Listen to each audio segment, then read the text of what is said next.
Nice guys are one of the worst guys when it comes to dating. And before you come for me, I'm not talking about the men who are genuinely kind. I think kindness is attractive, but I'm talking about the nice guy who is only being nice because he's secretly hoping it gets him chosen. And as a dating coach for men, let me explain. So, a lot of nice guys are not actually leading with kindness. They're leading with people pleasing. And you know what?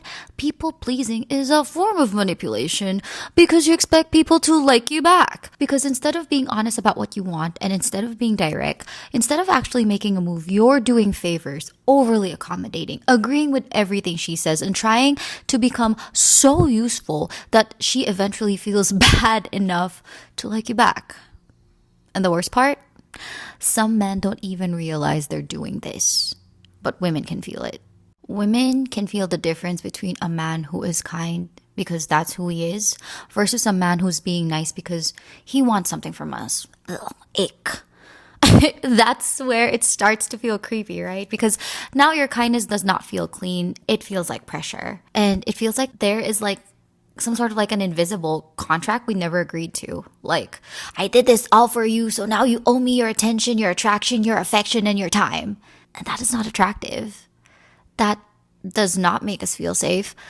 That does not make us respect you more. Because when you're constantly trying to gain a woman's approval and when you are doing everything in your power to make sure that she likes you, and when you're hoping that one day she'll finally reciprocate it because you were so good to her, you're not choosing anymore. You're f***ing chasing. And this is the part men need to hear. Women do not want men who uses favors, gifts, and over accommodation as a mask for insecurity.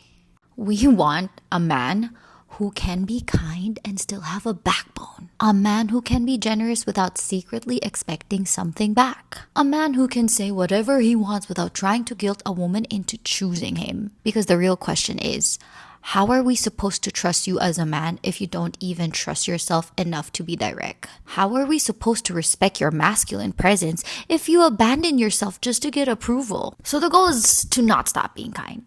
That's not the goal, okay? The goal is to stop being performatively nice. So if you're tired of being the nice guy and you want to become the kind of man who chooses instead of chases, comment, choose, and let's talk about how we can work on that.